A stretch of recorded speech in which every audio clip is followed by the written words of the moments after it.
2024 সালে আপনি যদি একজন ওয়েব ডেভেলপার হতে চান বা একজন ফুল স্ট্যাক ওয়েব ডেভেলপার হতে চান, আপনাকে কি কি টেকনোলজি শিখতে হবে এই রিলেটেড হচ্ছে আলোচনা আমরা এই ভিডিওতে করব।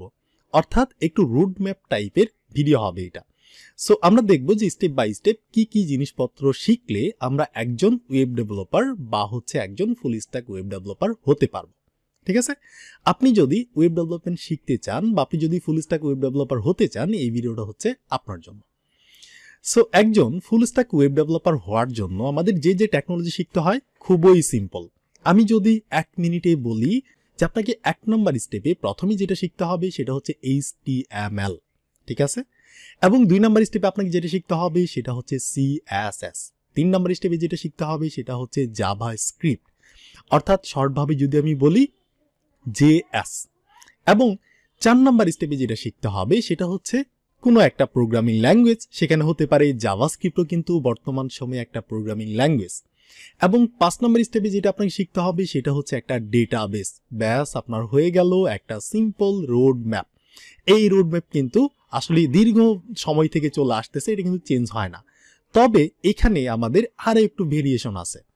আমরা যদি ফুল স্ট্যাক ওয়েব ডেভেলপার হতে চাই বা ডেভেলপার হতে চাই, তাহলে আমাদের জন্য এই পাথটা, আমি যে 5টা পাথ বললাম যে HTML, CSS, জাভাস্ক্রিপ্ট, একটা যে কোনো প্রোগ্রামিং ল্যাঙ্গুয়েজ, সেটা জাভাস্ক্রিপ্টও হতে পারে, পাইথন হইতে পারে, বা জাভা হইতে পারে, ঠিক আছে, বা PHPও হইতে পারে, এবং 5 নম্বরে যেটা বলছি ডেটাবেস, ঠিক আছে, এই 5টা জিনিস হলেই কিন্তু হয়। তবে এইটার মধ্যেও কিছু ভেরিয়েশন আছে যেটা আমরা এই ভিডিওতে ইন ডেপথ একদম হচ্ছে স্টেপ বাই স্টেপ আলোচনা করার চেষ্টা করব। ঠিক আছে, আচ্ছা, আমি যদি স্ক্রল করে একটু নিচের দিকে যাই, সো প্রথমে আমরা যেটা নিয়ে আলোচনা করব সেটা হচ্ছে ফ্রন্ট এন্ড ওয়েব ডেভেলপমেন্ট। একটা ওয়েবসাইটের মধ্যে আমরা যেগুলো দেখে থাকি, মানে যেটা আমাদের চোখের সামনে পড়ে, সেটাকে বলে ফ্রন্ট এন্ড সাইট। যেমন আপনি ফেসবুক চিন্তা করেন, ইউটিউব চিন্তা করেন, যে কোনো ওয়েবসাইটই চিন্তা করেন, আমরা যেটা দেখতে পারি এবং যেখানে হচ্ছে কিছু কাজকর্ম করতে পারি, এটাই হচ্ছে ফ্রন্ট এন্ড। দেখতে পাচ্ছেন এই যে ফেসবুক পেজটা, এটা হচ্ছে ফ্রন্ট এন্ড সাইট, এবং এখানে দেখেন মেসেজ আসতেছে, নোটিফিকেশন আসতেছে, ফ্রেন্ড রিকোয়েস্ট আসতেছে, অনেক কিছু হইতেছে। এগুলা কিভাবে হইতেছে? এগুলা কিন্তু ব্যাক এন্ডের কাজ, ঠিক আছে। আবার কিছু ডেটা আসতেছে যাইতেছে, এগুলো হচ্ছে ডেটাবেজের কাজ। সো এটাকে বলে ফ্রন্ট এন্ড, অর্থাৎ যেটা দেখা যায় সেটাই হচ্ছে ফ্রন্ট এন্ড। আর যেটা দেখা যায় না, অর্থাৎ আপনি হোটেলের মতো চিন্তা করেন যে আমরা হোটেলে গেলে কি করতে পারতেছি, জাস্ট অর্ডার করতেছি ওয়েটারকে যে আমাকে খাবার দিয়ে যাও, সে খাবার দিয়ে যাইতেছে, আমরা খাইতেছি, কিন্তু এটাকে কিভাবে উৎপাদন করা হচ্ছে, কিভাবে তৈরি করা হচ্ছে, এগুলো কিন্তু আমরা জানি না। এগুলো কিন্তু ব্যাক এন্ডের কাজ, অর্থাৎ কিচেনের কাজ। একইভাবে ওয়েবসাইটের মধ্যে যেগুলো দেখে থাকি এগুলোকে ফ্রন্ট এন্ড বলে, আর যেগুলোকে দেখি না, বিহাইন্ড দ্য সিন অনেক কাজকর্ম করে থাকি, সেগুলোকে বলে ব্যাক এন্ড। সো প্রথমে আমাদের ফুল স্ট্যাক ওয়েব ডেভেলপার হওয়ার জন্য প্রথমে আমাদের ফ্রন্ট এন্ডটাকে শিখতে হবে। সো ফ্রন্ট এন্ড শেখার জন্য আমি যদি আপনাদের স্টেপ বাই স্টেপ দেখানোর চেষ্টা করি, দেখতে পাচ্ছেন যে ম্যাপ 2024 সালে আপনাদের কি কি শিখতে হবে। ধরেন একটা রাস্তা চিন্তা করেন যে আমি রাস্তা দিয়ে যাচ্ছি, প্রথমে আমার সামনে চলে আসছে HTML। দেখতে পাচ্ছেন এই যে HTML। আমাদের প্রথমেই একদম কারো কথা শোনার দরকার নাই, কারো জ্ঞান নেওয়ার দরকার নাই, আমরা জাস্ট প্রথমেই HTML শিখে ফেলবো, ঠিক আছে। আচ্ছা, HTML শেখার পরে আমি যেগুলো বলতেছি, আমি যেখানে দেখাইতেছি, তার চাইতে আপনি আমার কথার দিকে বেশি ফোকাস করেন যে আমি কি বলতেছি। এখানে কিন্তু অনেক কিছু লিখি নাই যেগুলো আমি মুখে বলবো। HTML শেখার সাথে সাথে আপনি শুধুমাত্র HTML দিয়ে কম করে হলেও 5টা ওয়েবসাইট আপনি বানাবেন, জাস্ট 5টা ওয়েবসাইট বানাবেন। সেখানে হতে পারে পোর্টফোলিও টাইপের ওয়েবসাইট, ঠিক আছে, হতে পারে মানে সিম্পল যে ওয়েবসাইটগুলো আছে জাস্ট স্ট্রাকচার টাইপের 5টা ওয়েবসাইট আপনি বানান। এরপর ওয়েবসাইটটাকে সুন্দর করার জন্য, কালার করার জন্য আপনি কি শিখবেন? CSS শিখবেন। দেখতে পাচ্ছেন CSS, প্রথমে HTML তারপর CSS। তো CSS শেখার পরে HTML আর CSS দিয়ে আপনি কি করবেন? আবারও 5টা ওয়েবসাইট বানাবেন। সেটা হতে পারে হচ্ছে পোর্টফোলিও টাইপের, ই-কমার্স টাইপের, ঠিক আছে, এবং হচ্ছে এজেন্সি টাইপের, ট্রাভেলস টাইপের অনেক ধরনের ওয়েবসাইট বানাবেন, অর্থাৎ 5টা ওয়েবসাইট বানাবেন। কিন্তু এই 5টা ওয়েবসাইটের মধ্যে আপনি 2টা ওয়েবসাইট বানাবেন হচ্ছে যেভাবে মানুষজন বানায়, জাস্ট আপনি বানিয়ে ফেলবেন, দ্যাটস ইট। স্ট্রাকচার তৈরি করবেন HTML দিয়ে, CSS দিয়ে ডিজাইন করবেন। কিন্তু বাকি 3টা ওয়েবসাইট আপনি বানাবেন রেসপন্সিভ ওয়েবসাইট, যাতে মোবাইল ফোনে দেখলে খুব সুন্দরভাবে দেখা যায়, আইপ্যাডে দেখলে খুব সুন্দরভাবে দেখা যায়, আর কম্পিউটারে দেখলে তো কথাই নেই। অর্থাৎ রেসপন্সিভ ওয়েবসাইট হচ্ছে 3টা, আর এমনিতে ওয়েবসাইট হচ্ছে 2টা, সব মিলে 5টা ওয়েবসাইট আপনি বানাবেন। এটা হচ্ছে আপনার কাজ, ঠিক আছে। আচ্ছা, সিএসএস শেখার পরে আপনি যখন আরো নিচের দিকে যাবেন এখানে আপনি আরো দুইটা পাথকে দেখতে পারবেন, দেখতে পাচ্ছেন দুইটা পাথ। একটা হচ্ছে HTML CSS with full website, যেটা আমি একটু আগেই বললাম যে আপনি শুধুমাত্র HTML CSS দিয়ে ওয়েবসাইট ডিজাইন করবেন দুইটা, আর রেসপন্সিভ ওয়েবসাইট তৈরি করবেন কয়টা, তিনটা। HTML CSS দিয়ে রেসপন্সিভ ওয়েবসাইট সব মিলে 5টা। তারপর আপনার CSS শেখা শেষ, HTML শেখা শেষ। এরপর আপনি নিচের দিকে যান, নিচের দিকে যাওয়ার পর এখানে আপনি দেখতে পারবেন যে CSS এর ফ্রেমওয়ার্ক। আপনি অনেক জায়গায় নাম শুনে থাকবেন যে CSS এর ফ্রেমওয়ার্ক শিখো। সো CSS এর ফ্রেমওয়ার্কের মধ্যে অনেকগুলো ফ্রেমওয়ার্ক আছে, যার মধ্যে পপুলার হচ্ছে দুইটা, এই যে বুটস্ট্র্যাপ এবং হচ্ছে টেলউইন্ড CSS। তবে বুটস্ট্র্যাপটা 2023 সালেও অনেক ফেমাস ছিল, কিন্তু 2024-এ এসে বর্তমানে কিন্তু বুটস্ট্র্যাপের চাইতে টেলউইন্ড এগিয়ে আছে। আপনি যদি মার্কেটের মার্কেট প্লেসগুলোর দিকে একটু লক্ষ্য করেন, কোম্পানিগুলোর দিকে লক্ষ্য করেন, তাহলে CSS এর ফ্রেমওয়ার্ক বুটস্ট্র্যাপের চাইতে টেলউইন্ডের ডিমান্ড বেশি। সো এখানে হচ্ছে আপনি যদি টেলউইন্ড শিখে ফেলেন, আপনার কাছে বুটস্ট্র্যাপ শেখা কোনো ব্যাপারই না, আর বুটস্ট্র্যাপ শিখলেও আপনার জন্য টেলউইন্ড শেখা কোনো ব্যাপারই না। 1 থেকে 2 দিনের ব্যাপার, আপনি শিখে ফেলতে পারবেন, দুইটাই প্রায় কাছাকাছি। ঠিক আছে? আচ্ছা, তার মানে আমরা HTML CSS শেখার পরে প্রজেক্ট করার পর CSS এর ফ্রেমওয়ার্ক আমরা শিখে নিলাম। শেখার পর এই ফ্রেমওয়ার্কগুলা দিয়ে আপনি কম করে হলো 2 থেকে 3টা প্রজেক্ট বানাবেন। ঠিক আছে? CSS এর ফ্রেমওয়ার্ক দিয়ে আপনি CSS লিখবেন না, 1 লাইনেরও কোড লিখবেন না, সবগুলা করবেন CSS এর ফ্রেমওয়ার্ক দিয়ে। আচ্ছা, এইটা করার পর আপনি যদি রাস্তা দিয়ে আরো একটু নিচের দিকে যান, দেখতে পাচ্ছেন ফুল ওয়েবসাইট ডিজাইন করতে বলতেছে, অর্থাৎ HTML CSS এর যে ফ্রেমওয়ার্ক বুটস্ট্র্যাপ টেলউইন্ড দিয়ে। সো আমরা করছি। আমি যদি নিচের দিকে যাই, তারপরেই দেখতে পাচ্ছেন গিট আর গিটহাব। এখানে অনেকেই আমার সাথে হচ্ছে তর্ক করবে যে ভাই আপনি এখনই গিট আর গিটহাব শিখতে বলতেছেন।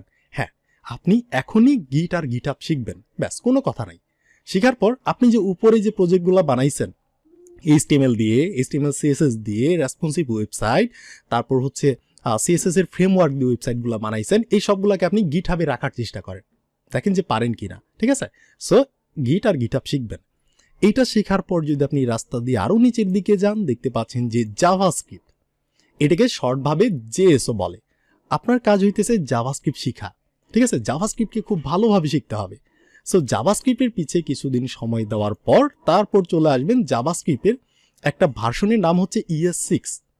সো ES6 এটা হচ্ছে জাস্ট জাভাস্ক্রিপ্টের একটা ভার্সন, মানে জাভাস্ক্রিপ্ট শিখলেই হইলো, তবে আছে না একটা জিনিসের আপডেট আসে, কিন্তু কিছুদিন পর পর কিছু জিনিস চেঞ্জ হয়। তেমনই হচ্ছে জাভাস্ক্রিপ্টের আপডেট ভার্সন হচ্ছে ECMAScript 6 ভার্সন, অর্থাৎ ES6। এরপর ডম শিখবেন, API শিখবেন। API আপনি ব্যাকএন্ডের বেলাও গিয়ে শিখবেন, তবে এখনো আপনি API শিখবেন, এটা হচ্ছে আমার রিকমেন্ড। সো ES6 ডম অর্থাৎ ডোম ম্যানিপুলেশন, ওই যে ডমের কিছু প্রজেক্ট জাভাস্ক্রিপ্ট দিয়ে বানাবেন এবং API শিখবেন। আচ্ছা, এইটা শেখার পরে আপনি যদি নিচের দিকে যান, দেখতে পাচ্ছেন প্রজেক্ট করতে বলতেছে। জাভাস্ক্রিপ্ট শিখলেন, ES6 শিখলেন, ডম, API, এই সবগুলাকে মিক্স করে আপনি কিছু প্রজেক্ট বানাবেন, 3-4টা প্রজেক্ট বানাবেন। HTML, CSS এবং জাভাস্ক্রিপ্ট দিয়ে 3টাকে মিক্স করে আপনি একটা না কয়েকটা প্রজেক্ট বানাবেন। ব্যাস, আশা করি বোঝাতে পারছি। এরপর রাস্তা দিয়ে নিচের দিকে যান, দেখতে পাচ্ছেন জাভাস্ক্রিপ্টেরও ফ্রেমওয়ার্ক আছে, দেখতে পাচ্ছেন। সো আমরা যে জাভাস্ক্রিপ্ট শিখলাম, জাভাস্ক্রিপ্ট শেখার পরে আপনি জাভাস্ক্রিপ্টের ফ্রেমওয়ার্ক শিখবেন। এখানে দেখতে পাচ্ছেন যে রিঅ্যাক্ট হচ্ছে জাভাস্ক্রিপ্টের একটা ফ্রেমওয়ার্ক, React.js, Angular হচ্ছে একটা ফ্রেমওয়ার্ক, Vue.js হচ্ছে একটা ফ্রেমওয়ার্ক।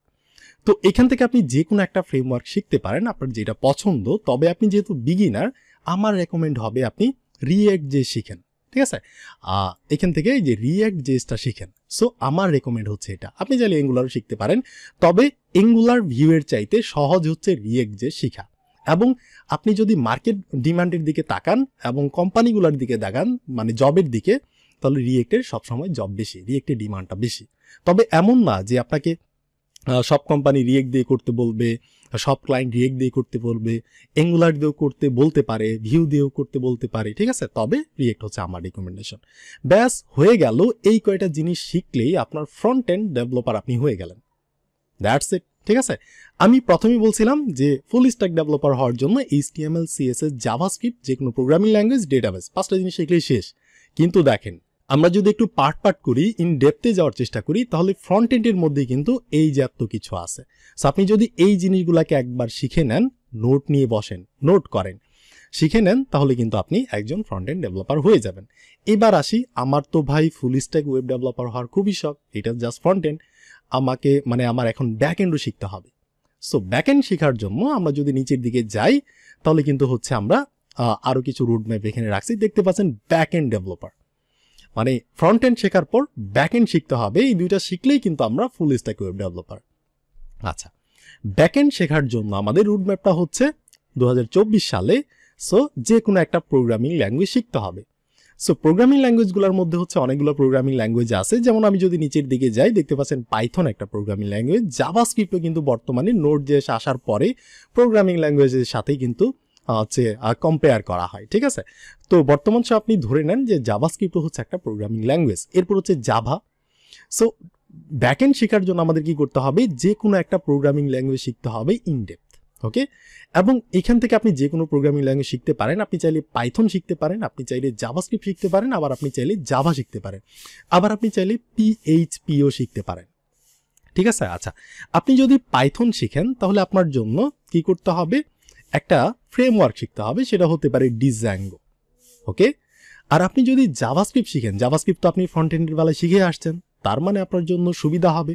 আপনি যদি জাভাস্ক্রিপ্ট জেনে থাকেন, আবারও আপনি একটু জাভাস্ক্রিপ্টকে ঝালাই করলেন, আর জাভাস্ক্রিপ্ট মানে শেখার পর আপনি নোড.জেএস শিখে ফেলবেন, আর নোড.জেএস এর সাথে কি আছে একটা এক্সপ্রেস.জেএস, ঠিক আছে, এক্সপ্রেস.জেএস আপনি শিখে নেবেন, ব্যাস আপনার কাজ হয়ে যাবে। আর আপনি যদি বলেন যে না আমি একটু জাভা দিয়ে করতে চাই, মানে একটু হাই টাইপের সিকিউরিটি টাইপের, সো তাহলে আপনি জাভা দিয়ে করতে পারেন। জাভার হচ্ছে একটা ফ্রেমওয়ার্ক আছে যেটির নাম হচ্ছে স্প্রিং, আপনি এইটা দিয়েও চাইলে করতে পারেন। তবে আমার রেকমেন্ড হচ্ছে আপনি যেহেতু ফ্রন্ট এন্ডের বেলায় জাভাস্ক্রিপ্ট শিখে আসছেন, সো আপনি জাভাস্ক্রিপ্টটাকে চুজ করেন, আর এখান থেকে নোড শিখেন, তারপর এক্সপ্রেস.জেএস শিখেন, ব্যাস আপনার হয়ে গেল। আর এটা হওয়ার পরে আপনাকে যেটা করতে হবে, নিচের দিকে যদি আমরা যাই, যে মানে এখান থেকে আমি যে বলতেছি নোড আর এক্সপ্রেস শেখার জন্য, এটা হচ্ছে আপনি যদি MERN Stack ডেভেলপার হইতে চান, MERN Stack, তাহলে আপনার জন্য হচ্ছে নোড এক্সপ্রেস হচ্ছে শিখতে হবে। আর আপনি যদি বলেন যে আমি MERN-এর দিকে যাব না, আমি আমার পছন্দ মতো শিখবো, তাহলে আপনি পাইথন শিখেন, পাইথনের ডিজাঙ্গো শিখেন, আর নাহলে পিএসপি শিখেন, পিএসপির লারাভেল আছে সেটা শিখেন, আর নাহলে জাভা শিখেন, জাভাস্ক্রিপ্ট শিখেন। সো এখান থেকে আপনি যেটাই শিখেন, আপনাকে কি করতে হবে, এইটা শেখার পর আপনাকে আসতে হবে একটা ডেটাবেস শেখার জন্য, ঠিক আছে, একটা ডেটাবেসে কি করা হয়, ডেটা রাখা হয়, আবার সেখান থেকে ডেটা আনা হয়, এই টাইপের একটা ব্যাপার। সো মানে আমি কি বললাম, যে প্রথমে আমাদের একটা প্রোগ্রামিং ল্যাঙ্গুয়েজ চুজ করতে হবে, সেটা হতে পারে পিএইচপি, হতে পারে পাইথন, হতে পারে জাভাস্ক্রিপ্ট, হতে পারে জাভা। আবার এখান থেকে আমাদের কিছু ফ্রেমওয়ার্ক ইউজ করতে হবে, যেমন হচ্ছে পাইথন শিখলে ডিজাঙ্গো, পিএইচপি শিখলে লারাভেল, জাভাস্ক্রিপ্ট শিখলে নোড.জেএস এক্সপ্রেস, এবং জাভা শিখলে স্প্রিং। এখান থেকে যে কোনো একটা শিখেন, MERN Stack হইতে চাইলে নোড.জেএস এক্সপ্রেস শিখেন, ওকে। আর এখান থেকে যে কোনো একটা শেখার পর আপনাকে ডেটাবেস শিখতে হবে। সো ডেটাবেসের মধ্যে হচ্ছে NoSQL এবং হচ্ছে সিকিউএল ডেটাবেস আছে। সো এই যে আপনি যদি জাভাস্ক্রিপ্ট, নোড.জেএস এক্সপ্রেস যে শিখে থাকেন, তাহলে আপনার জন্য, মানে আপনি যদি MERN-এর দিকে যাইতে চান, তাহলে আপনার জন্য MongoDB যে ডেটাবেস আছে সেটা হচ্ছে আপনার জন্য প্রিফারেবল হবে, আপনি MongoDB শিখেন। আর আপনি যদি বলেন যে না MERN-এর দিকে যাব না, আমি এখান থেকে পাইথন শিখে আসছি, বা হচ্ছে আমি জাভা শিখে আসছি, বা আমি পিএইচপি শিখে আসছি, পিএইচপি শিখে থাকলে আপনি এখান থেকে এই যে MySQL যে আছে এইটার দিকে আপনি যাইতে পারেন, ওকে।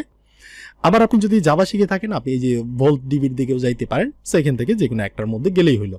মানে এখান থেকে আপনাদের একটা ডেটাবেস শিখতে হবে, এই ডেটাবেসগুলোর মধ্যে MySQL আছে, MongoDB আছে, VaultDB আছে, এবং আপনি যদি জাভা দিয়ে শিখতে চান, এটার চাইতেও ভালো আছে হচ্ছে SQLite টাইপের একটা আছে। সো আপনি যে কোনো একটা শিখলেই হলো। আপনি গুগলে গিয়ে সার্চ করতে পারেন যে how many types of database, so আপনি লিস্ট পেয়ে যাবেন। কিন্তু আপনি যদি MERN-এর দিকে ফোকাস করেন, তাহলে নোড.জেএস এক্সপ্রেস এবং ডেটাবেস হিসেবে MongoDB শিখতে পারেন। আর আপনি যদি পিএইচপি শিখতে চান, লারাভেল, তাহলে আপনার জন্য এই যে MySQL এটা বেস্ট হবে, ঠিক আছে। তার মানে আমাদের একটা ডেটাবেস শিখতে হবে।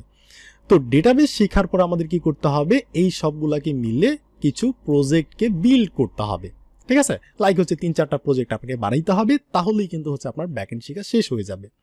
তো এতটুকু ভিডিও থেকে আমরা কি বুঝলাম, ওই যে লিস্ট কিন্তু আগেরটাই 5টা, যে প্রথমে HTML, CSS, জাভাস্ক্রিপ্ট, এরপর প্রোগ্রামিং ল্যাঙ্গুয়েজ, এরপর ডেটাবেস। কিন্তু এটার মধ্যে আমরা যখন ইনডেপথে যাইতেছি, তখন আমাদের সামনে আরও কিছু জিনিস চলে আসতেছে।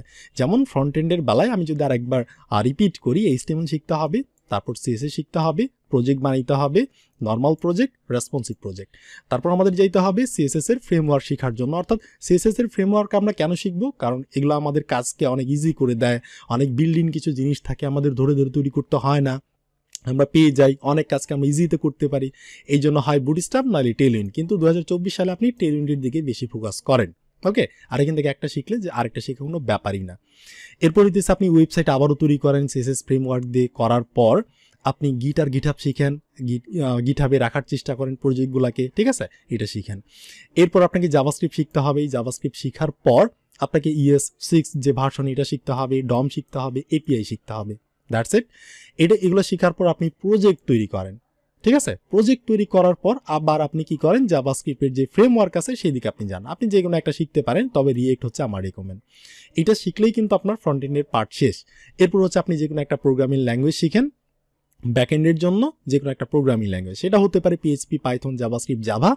আর এগুলো শেখার পর ফ্রেমওয়ার্কের দিকে যান। পাইথন শিখলে ডিজাঙ্গো, পিএইচপি শিখলে হচ্ছে লারাভেল, ঠিক আছে, আমি এটাকে এখানে ইনক্লুড করি নাই, সো লারাভেল, ঠিক আছে। আচ্ছা, লারাভেল শিখেন। আর যদি জাভাস্ক্রিপ্ট আপনার জন্য মানে মার্নের দিকে যাইতে চান, মার্ন স্ট্যাক, তাহলে আপনি নোড জে শিখেন, এক্সপ্রেস শিখেন। আর জাভা দিয়ে করলে স্প্রিংয়ের দিকে যান, আরও অনেক কিছু আছে। আবার এগুলো শেখার পর ডেটাবেস শিখেন। আবার এখান থেকে হচ্ছে ব্যাকএন্ডের বেলায় কিন্তু মানুষজন এপিআই শিখে, সেটাও শিখে ফেলবেন। আর ডেটাবেসের মধ্যে যে কোনো একটা ডেটাবেস আপনি শিখতেই পারেন। মার্নের দিকে আসলে মঙ্গোডিবিটা হচ্ছে সব থেকে প্রিফারেবল, আপনি এদিকে যান। আর প্রজেক্ট বিল্ড করেন, ব্যাস হয়ে গেল আপনার রোডম্যাপ।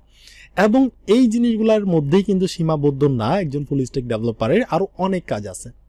যেমন হচ্ছে আপনি ব্যাকএন্ডের যে সিস্টেমটা তৈরি করলেন সেটাকে কোথাও হোস্ট করতে হবে, ফুল প্রজেক্টটাকে কোথাও লাইভে, মানে আপনি তো আপনার কম্পিউটারে করছেন, এটা তো দেখাইতে হবে মানুষজনদের কিভাবে লাইভ করতে হয়, এই জিনিসগুলো শিখতে হবে। অর্থাৎ আপনি যখন শিখতে যাবেন এই জিনিসগুলো, তখন আপনার সামনে অটোমেটিক চলে আসবে কিছু টুলস অ্যান্ড টিপস। আপনি যার কাছে শিখবেন সেও কিন্তু আপনাকে দেখাবে। ধরেন কাজ করতে করতে দেখাইছে যে এই যে ধরেন এই যে ড্রয়িং করতেছে, এটা হচ্ছে একটা ওয়েবসাইট, আপনি এখন জানলেন।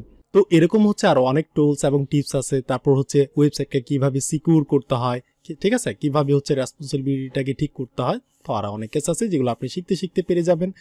তো এই ভিডিওটি এখানেই থাকলো। আপনার সাথে আমার দেখা হচ্ছে, কথা হচ্ছে নেক্সট আলাদা আরেকটা কোনো ভিডিওতে।